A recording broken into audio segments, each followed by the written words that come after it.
안녕하십니까, 이재표입니다. 시장이 여러 가지 불확실성으로 인해서 변동성이 많이 커지다 보니까 우리 투자자분들이 상당히 좀 어려운 상황을 겪고 있으리라고 생각되는데요. 자, 일단 뭐 지금 현재 상황을 보면 일단 뭐 하방은 좀 잡은 것 같습니다. 그러니까 뭐 이 하방을 잡은 이유에 대해서는 잠시 후에 말씀드리기로 하고요.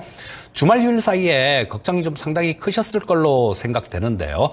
엔비디아가 뭐 10%씩이나 급락하고 뭐 마이크론 테크놀로지 같은 종목도 많이 빠졌죠. 그러면서 필라델피아 반도체 지수가 하락한 그 이유로 인해서 주말에 한숨 쉬신 분들 많으실 텐데 반도체 쪽은 좀 안 좋았는데 나머지 섹터들은 좋은 모습이었죠. 자, 오늘 코스피 시장이 1.45% 정도 상승 마감했고요. 코스닥 시장이 0.46% 정도 상승 마감했습니다. 자, 미국 시장 나스닥이 2% 이상 급락한 거에 비하면 상당히 견조한 모습이었다. 이렇게 보시면 되겠고요. 자, 이 반도체 쪽에 좀 이 대장주, 글로벌 대장주 엔비디아가 좀 하락하다 보니까 반도체 쪽에서 좀 수급이 좀 빠져나와서 재료가 있는 쪽, 모멘텀이 있는 쪽, 그런 쪽으로 흘러 들어간 모습이었는데요. 오늘 최상목 경제부총리께서 이 배당소득세에 대해서 분리과세를 검토하고 있다라는 그런 얘기를 했죠. 이거 굉장히 큰 겁니다. 자, 이거 뭐 주식 뭐 좀 크게 하시는 분들 한 10억 정도만 이렇게 주식을 사놔도요. 2%면 2천만 원 훌쩍 넘어가지 않습니까? 그러면 다른 소득하고 합산해야 되는 금융소득 종합과세에 해당되는데 이런 부분들을 분리과세를 해준다라면 연말에, 물론 뭐 연말에는 대주주 양도세에 관련되는 그런 내용들도 있지만 그거 말고 또 배당소득세 때문에 금융소득 종합과세가 실어서 주식을 파는 그런 경우도 많이 있습니다. 그래서 뭐 그런 부분에 좀 도움이 될 거고 뭐 그런 걸로 인해서 밸류 프로그램 관련주들, 고배당주들 이런 쪽이 상당히 강한 모습이었고 그다음에 저 자동차 쪽은 지난주 이 시간을 통해서도 말씀을 드렸죠. 그 부분 참고하시고 원전 섹터도 지금 체코의 30조 규모 원전 수주 관련해서 6월 달에 결정이 나는 부분이 있으니까 뭐 이런 쪽으로 재료가 있는 쪽으로 좀 순환매가 들어오는 그런 모습이었다. 이렇게 보시면 될 것 같습니다. 자, 지금 뭐 코스피 시장 제가 지금 여기 10분 봉을 좀 켜놨는데요. 자, 좋은 모습이었어요. 아침에 좀 상승 출발했다가 조금 뭐 살짝 눌렀다가 하루 종일 이렇게 상당히 견조한 모습으로 올라왔습니다. 근데 여기서 반도체 관련주들 이런 것들만 빼고 상당히 강한 모습이 나왔는데요. 자, 요거 반도체 관련주들은 말씀드렸듯이 엔비디아의 실적 부분들 이런 부분들이 좀 악재로 작용했다. 이렇게 보시면 될 것 같고요. 자, 지금 일봉을 보시게 되면 이쁜 모습이에요. 자, 여기서 이때 저 중동 쪽에서 이스라엘이 이란을 때리면서 이 아래 꼬리를 크게 다는 모습이었고요. 그리고 아래 꼬리 달고 오늘 같은 경우는 좀 상승 출발해서 양선을 뽑으면서 좋은 모습을 보여줬는데요. 자, 여기서 오늘 조금 특이한 수급 상황이 있습니다. 요거 코스피 시장 일봉 차트를 보면 좀 반등이 나올 수 있는, 좀 더 이어질 수 있는 그런 모습이다. 이렇게 보시면 될 것 같고요. 코스피 시장의 수급 상황을 보게 되면 외국인들은 좀 팔았어요. 자, 지난주 금요일 날 3,400억 정도 매도했고 오늘도 마찬가지 7,800억 정도 매도를 했었는데 요거는 장중에 매도 물량은 계속 늘어났었습니다. 뭐 아침에는 조금 좀 약간 순매수로 출발했었어요. 한 70억 정도 순매수로 출발했다가 시간이 지나면서 매도 물량이 늘어난 모습인데 자, 요게 특이한 건 아니고요. 지금 시장이 되게 좀 불안한 모습을 보일 때 이럴 때 시장에 좀 하방을 잡아주고 안전판 역할을 하는 주체가 연기금이 있습니다. 자, 연기금 저 수급 동향 보시게 되면요. 자, 요렇게 자, 뭐 그전에도 뭐 조금 매수를 했는데 요 슬슬 저 빠질 때 이렇게 조금씩 사 모았다라는 얘기죠. 근데 지금 오늘 1,474억 정도 샀고 그다음에 지난주 금요일 날도 꽤 많이 600억대 순매수를 보였습니다. 요거는 연기금은 그렇습니다. 시장을 잡아서 위로 끌어올리는 그런 역할을 하진 않아요. 하지만 시장이 되게 불안한 모습을 보일 때 이럴 때 하방을 잡아주는 그런 역할은 합니다. 연기금이. 그리고 뭐 오늘 시장이 지수 자체는 상당히 좀 탄력 있는 모습이 나왔는데 요거는 그 공식이 있어요. 연기금 현물 1,000억 이상 매수 플러스 외국인들 선물 매수면 그날은 양선입니다. 그래서 뭐 오늘도 아침부터 그런 모습이 나왔고 선물 시장의 수급도 한번 살펴보겠습니다. 자, 선물 시장 수급 보시게 되면 막판에 조금 아쉽긴 해요. 예, 막판에 조금 아쉽긴 한데 지금 보시게 되면 지금 2,800억 정도 순매수로 끝났는데 요게 장중에 오전장에 한 4천억 정도 가까이 순매수했다가 또 뭐 1,200억 정도 순매수로 줄었다가 오후장 들어서 또 한 4,700억 정도 순매수였습니다. 그랬다가 오후장 동시효과 때 조금 매도가 나오면서 줄긴 줄었는데요. 요거는 외국인들 같은 경우도 아마 오늘은 단타를 치려고 조금 작정을 한 것 같습니다. 오늘 뭐 시장 분위기 이럴 때 그냥 좀 이렇게 사서 들어 올려 놓으면 또 팔기가 쉬울 테니까. 그래서 막판에 매도 물량 나온 거 막판에 한 1,200억 정도 외국인들 매도했겠네요. 요거는 아침에 들어온 물량, 차익 실현 물량이다. 요렇게 보시면 될 것 같고요. 자, 그 부분이 외국인들 매수가 조금 줄어든 게 약간 아쉽긴 한데 나쁘지 않은 괜찮은 수급이었다. 이렇게 보시면 될 거고요. 자, 연기금의 매수는 하방 경직성을 의미한다라는 거, 그 부분 여기서는 기억하시면 되겠고요. 자, 코스닥 시장 한번 보겠습니다. 코스닥 시장 같은 경우는 지금 오늘 역시 마찬가지 반도체 소부장 섹터들 이런 쪽에서 좀 하락하면서 안 좋은 모습이 나왔죠. 원래 2차 전지 쪽 괜찮고 그다음에 제약바이오 쪽 괜찮으면 지수는 거의 무조건 올랐는데 최근 들어서 이 반도체 소부장 쪽이 많이 올랐죠. 그러다 보니까 시가총액이 커지다 보니까 이 반도체 소부장 섹터가 약세를 보이니까 지수 반등 탄력도 제한적인 부분이었다. 이렇게 보시면 될 것 같고요. 자, 10분 봉에서 보면 딱 나오죠. 참 아침에 좀 좋았다가 그냥 밀었다가 코스피 시장하고는 많은 차이를 보였습니다. 제한적 반등이었다. 이렇게 보시면 될 것 같아요. 자, 일봉 보시게 되면 자, 뭐 코스닥 시장 같은 경우는 코스피 같은 경우는 아래 꼬리 이렇게 달고 위에서 시작해갖고 뭐 이런 모습으로 좋은 모습으로 마감이 됐죠. 근데 이 코스닥 시장 같은 경우는 이 캔들 안에 있어요. 그렇기 때문에 상승 탄력은 코스피 시장보다 좀 제한적이다. 이렇게 보시면 될 것 같고요. 자, 수급 상황도 마찬가지로 코스피 시장보다는 좀 안 좋았어요. 자, 코스닥 시장의 수급 상황 한번 보시게 되면 외국인들 뭐 748억 정도 팔았고 장중에보다는 꽤 많이 줄었습니다. 장중에 뭐 1,000억 넘게 매도를 했다가 좀 줄었고 기간도 307억 정도를 매도했는데요. 이거는 그렇게 크게 매도했다라고 보지는 않습니다. 여기서 좀 매수한 거 뭐 그거 일부분 털었다 이렇게 보시면 될 것 같고요. 자, 이 코스닥 시장 같은 경우도 지금 오늘 소부장 섹터가 많이 급락을 했지 않습니까? 이거 여기서 끝날 것이냐? 반도체 소부장 섹터. 그렇지 않다라고 봅니다. 반도체 소부장 섹터 같은 경우는 이렇게 많이 빠졌을 때 종목별로는 매수 기회를 제공하는 종목이 많다. 이렇게 보시면 될 것 같고요. 자, 오늘 특징 업종으로 반도체 쪽을 조금 보겠습니다. 자, 이 반도체 쪽 보기 전에 일단 뭐 엔비디아를 좀 먼저 봐야 되겠죠. 자, 엔비디아의 일봉입니다. 와, 이거 보시게 되면 정말 많이 빠졌죠. 자, 여기 10% 정도 하락했습니다. 근데 엔비디아 이게 뭐 한 2천억 달러 정도가 날아갔으니까 시가총액이 삼성전자 시가총액의 절반이 금요일 하루에 날아간 겁니다. 자, 그래서 이렇게 급락한 게 이 엔비디아에서 칩 받아 쓰는 기업 있죠. 슈퍼마이크로. 그쪽이 좀 이 실적 발표를 30일 날 실적 발표를 할게 그렇게 했는데도 뭐 그 가이던스를 안 줬다라는 그 과거에 그 기업이 가이던스를 안 줬을 때 과거에 8분기 중에 7분기를 연속해서 계속 줬는데요. 한 번 가이던스를 안 줬던 적이 있는데 그때 실적이 별로 안 좋았어요. 그러니까 얘네들 또 실적 안 좋구나. 그러면 얘네들한테 반도체를 납품해주는 엔비디아도 안 좋겠네. 이런 부분들이 작용했다라고 보시면 될 것 같고요. 그런데 여러분들 지금 이 엔비디아의 주가를 보게 되면요. 자, 뭐 반도체 끝났다. 뭐 이렇게 이 급락하는 거 보고 그렇게 볼 수도 있는데 자, 조금 크게 보자고요. 조금 크게 보시면 여기가 작년 7월 달입니다. 엄밀하게 따지면 작년 7월 달부터 계속 그냥 기는 모습이었어요. 계속 횡보하는 모습이었고 자, 그 와중에 보시게 되면 저점은 조금씩 이렇게 높였죠.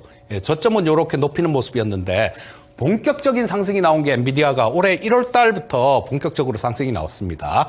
자, 이 종목이 시가총액 그러니까 2조 달러 이상, 지금 2조 달러가 금요일 날, 예, 좀 이탈을 했더라고요. 근데 이렇게 큰 종목이 움직이는데, 자, 여기 보시게 되면 한 2달 안 걸렸죠. 예, 2달 안 걸렸습니다. 고점 찍는데.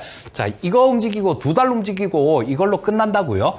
그동안 너무 많은, 예, 너무 급등을 했기 때문에 거기에 따른 조정이다. 이렇게 보시는 게 타당하고요. 엔비디아 같은 경우는 실적을 동반해서 올라온 종목이지 않습니까? 그러니까 엔비디아에 대한 과한 걱정은 기우다. 이렇게 보시면 될 거고요. 자, 제일 쓸데없는 걱정이 엔비디아에 대한 걱정이다. 이렇게도 볼 수 있을 것 같아요. 왜? TSMC에서 실적 발표하면서 그런 얘기를 했지 않습니까? 이 AI 반도체 쪽, 이런 쪽은 우리가 아무리 노력을 해도 맞추기가 힘들다. 이런 얘기를 했어요.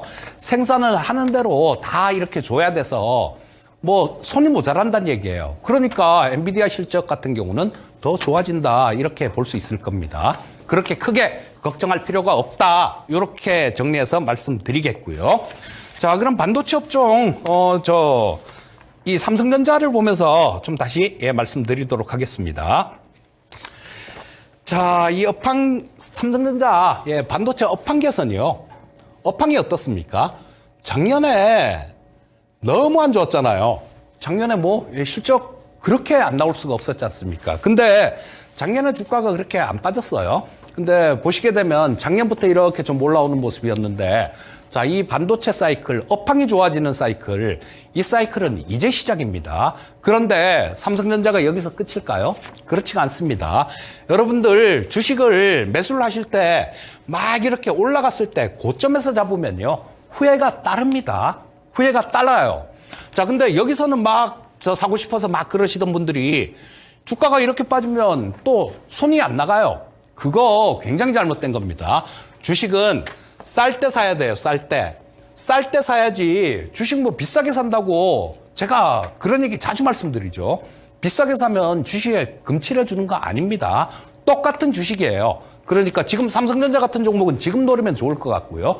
또 하나, 업황만 하더라도요, 계속 좋아지는 그런 부분들이 있는데 삼성전자는 또 다른 굉장히 강력한 모멘텀을 하나 보유하고 있죠. 자, 마하원이라는 이거 시스템 반도체죠. 자, AI 칩입니다. 근데 주로 요거는 학습이 아니라 추론 쪽에 이렇게 좀 특화된 칩이다라고 보시면 되는데요. 여기는 HBM이 들어가지 않아요. HBM이 들어가질 않고 일반 D램 요런 걸 사용을 하는데요. 요거를 지금 개발을 해서 주총에서 그런 얘기를 했죠. 우리 이런 거 개발했어요. 지금 네이버에서 시험 중입니다. 요런 얘기를 했는데요. 그 네이버에서 지금 실험하는 것들, 이런 내용들을 좀 들리는 얘기들, 그런 것들을 보면 개발자들이 이 반도체의 사양을 좀 개발자에 맞춰서 사양을 변경을 시킬 수 있다 그래요. 야, 이거 엄청난 겁니다. GPU 같은 것들, 이런 것들은 딱 정해져 있어갖고, 거기에 맞춰서 개발자들이 거기에 맞춰야 된다는 거예요. 근데 이게 만약에 성공을 하게 되면 개발자들이 어느 정도 자기들한테 맞게끔 이 칩을 사용을 할 수 있다라는 겁니다. 자, 그렇게 되면 이 삼성전자는 지금 메모리 쪽이죠. 주로 메모리. 자, 그리고 파운드리가 있죠. 파운드리가 있고, 지금 휴대폰에 들어가는 AP 같은 거 있습니다. 자, 요렇게 좀 단순한 그런 건데, 이 칩이 성공적으로 개발이 완료되게 된다면 엔비디아가 왜 그렇게 엄청나게 높은 밸류를 받고 있습니까? TSMC가 왜 그렇게 삼성전자보다 시가총액이 거의 2배만큼이나 이렇게 큽니까? 그거 비메모리 반도체 시장이 크기 때문이에요. 메모리 반도체 시장보다 비메모리 반도체 시장이 2배 이상 큰데요. 거기에 중심이 되니까 그렇게 밸류를 높게 받는 겁니다. 삼성전자가 만약에 이 마하원이라는 칩, 요게 테스트 결과 좋은 결과를 낳았다. 그리고 지금 또 곧이어서 마하2를 개발 중이라 그래요. 그렇게 되면 이 삼성전자는 메모리 반도체 이런 단조로운 데서 벗어나서 또 하나의 강력한 성장 모멘텀을 갖는다라는 거예요. 여러분들, 제가 AI에 대해서 간략하게 좀 설명을 드릴게요. 자, 요렇게 AI라는 금광이 있어요. AI라는 금광입니다. 자, 그러면 여기에 필요한 게 뭐겠어요? 반도체라는 곡괭이가 필요해요. 반도체라는 그걸 금을 캘 수 있는 그 반도체라는 곡괭이가 필요하고요. 그 다음에 또 뭐가 필요하겠습니까? 데이터라는 청바지가 필요하죠. 데이터라는 청바지가 필요합니다. 자, 그리고 또 어떤 게 필요하겠습니까? 이것만 있어갖고는 되는 게 아니죠. 금을 캐야 될 거 아닙니까? 그러니까 이 힘센 인력들, 에너지가 필요한 거죠. 자, 여기 AI라는 데는 전기라는 에너지가 필요한 겁니다. 그리고 또 하나는 뭐겠어요? 금강에 들어간다고 다 똑같이 캐는 거 아니지 않습니까? 경험을 많이 한 사람들은 좀 더 나은 그런 부분에, 그런 위치를 차지하게 될 거예요. 자, 소프트웨어라는, AI 소프트웨어라는 그런 도구가 또 필요한 겁니다. 자, 여기서 AI가 다 나온 거예요. 자, 여기 반도체, 데이터, 전기, 소프트웨어. 자, 그러면 이걸로 끝나는 걸까요? 아니죠. 자, 이 금강석을 캤어요. 그러면 그냥 돌덩어리예요. 돌덩어리인데 거기서 금을 정제를 해야 될 거 아닙니까? 돈을 만들어야 될 거 아니에요. 자, 요게 로봇, 그 다음에 제약바이오, 그냥 신약이라 쓰겠습니다. 제약바이오. 자, 요런 걸로 인해가 요런 도구로 직접 돈을 만드는 거예요. 거기서 금강석을 캐서 직접 돈을 만드는 겁니다. 그러니까 여기에 들어가는 지금 이 반도체, 꽃갱이 같은 경우는 좀 상당 부분 좀 움직였죠. 데이터 관련주들도 좀 움직였고, 자, 이 전기 관련되는 이런 부분들도 상당히 좀 움직였죠. 그런데 지금 우리나라에도 AI 소프트웨어 기업들, AI를 좀 이렇게 만들 수 있는 그런 기업들이 좀 있는데요. 그쪽 주가는 안 움직였습니다. 그쪽 잘 노려보시면 좋을 것 같고요. 또 우리 빅테크 기업들, 세계적인 갑부들, 이분들이 AI를 하면서 거기에 덧붙여갖고 뭘 합니까? 제약바이오에다 투자를 하죠. 제약바이오 같은 경우는 이분들의 목적은 뭐겠습니까? 자, AI라는 걸 개발을 했으니까 이걸로 신약도 개발해서 돈도 벌고 나도 좀 되게 오래 살아야지, 이런 생각을 갖고 있는 거예요. 자, 그렇기 때문에 이 AI로 인해서, AI가 이렇게 많이 발전됨으로 인해서 그걸로 돈을 벌 수 있는 거는 로봇하고 제약바이오인데, 일단 오늘 뭐 로봇 관련되는 그런 부분들을 좀 말씀드리도록 하겠습니다. 자, 삼성전자 지금 겁낼 자리 아니에요. 그리고 종목은 뭐 나중에 또 시간이 많으니까 반도체 관련 종목들 또 차분하게 말씀드리기로 하고요. 자, 보시면 요거 맨날 말씀드리는 레인보우 로보틱스입니다. 이 레인보우 로보틱스를 왜 그냥 매수를 해서 들고 가야 되는지는 아까 말씀을 드렸죠.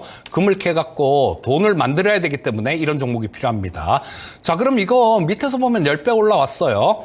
자, 우리 에코프로 한번 볼게요. 에코프로를 한번 보시면, 자, 이때 우리가 주식을 뭐 그냥 편안하게 매수를 해서 들고 가려면요, 겁 없이 주식을 사야 될 때는 어떤 때입니까?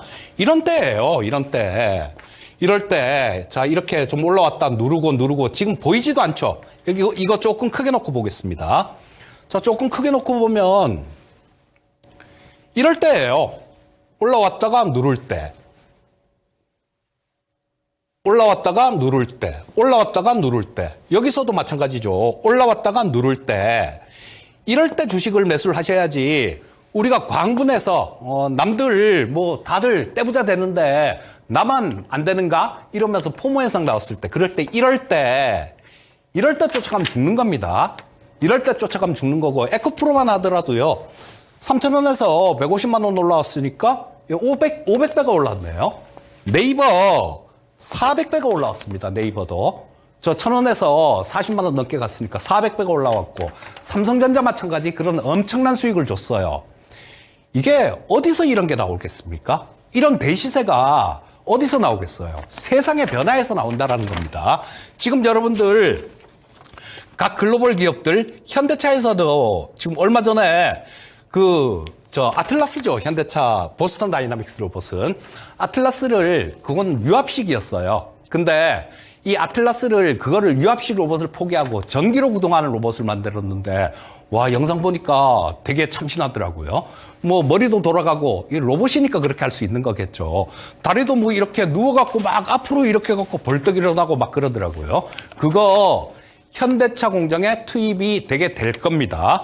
자, 그리고 아마존 여러분들 지금 그 휴머노이드 로봇 아마존 물류창고에서 나르는 거 있어요. 나르는 휴머노이드 로봇이 있습니다. 그거 올해 2만 대를 생산한다 그래요. 그래서 아마존 물류센터에 투입을 할 겁니다. 테슬라 어떻습니까? 테슬라 지금 옵티머스라는 로봇 있잖아요. 휴머노이드 로봇. 그거 한 1년 반 전에 나왔을 때, 처음 나왔을 때만 하더라도 사람이 들고 나왔죠. 걸음을 못 걸어서. 그랬던 로봇이 얼마나 똑똑해졌습니까? 엄청나게 이게 좀 빠른 속도로 발전을 하고 있고요. 그렇다 하더라도 휴머노이드 로봇 같은 경우는 일부 기업들, 뭐 그런 기업들에서 도입을 하고 도입이 되려면 시간이 좀 걸릴 거예요. 다만 가장 앞서 있는 기업들을 투자를 해야 된다는 거예요. 자, 이거 로봇도 마찬가지입니다. 마라톤으로 보시면 여기 선두권에 있는 기업들이요. 그 기업들이 지금 말씀드린 피규어 AI나 그다음에 테슬라, 그다음에 보스턴 다이나믹스 이런 기업이고요. 레인보우 로보틱스에도 이 선두권에 들어가 있는 기업이에요. 다르파 챌린지에서 1등 했는 거는 제가 몇 번 말씀을 드렸죠. 그리고 다양한 성장 단계에 따른 다양한 포트폴리오를 갖고 있어요. 지금 보시면 협동 로봇 갖고 있죠.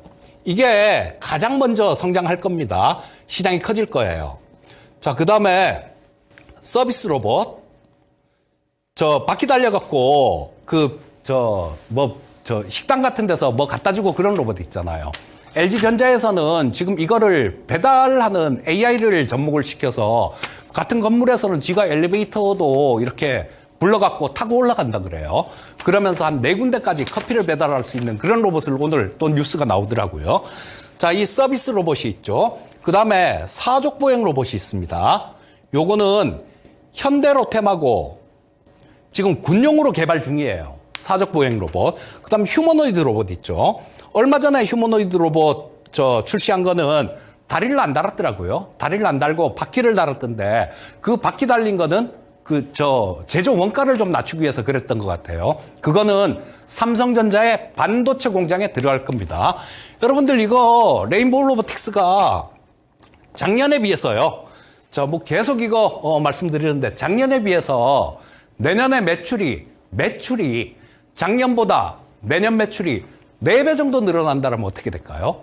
그렇게 될 것 같습니다. 작년에 이익은 그 전환사채 때문에 이거는 아닌데 흑자인데 적자로 나왔어요. 그 재작년, 그때 한 14억 정도 영업이익이 흑자가 났는데요. 그거보다 20배 가까이 내년 영업이익이 늘어난다라면 어떻게 되겠습니까, 주가? 예, 그렇게 될 것 같아요. 그러니까 이런 종목들, 레인보우 로보틱스 같은 종목들 여기서 끝날 종목이 아니니까 차분하게 조정받는 구간, 그런 구간에서 매수를 하시면 될 것 같습니다. 자, 시간이 벌써 다 됐네요.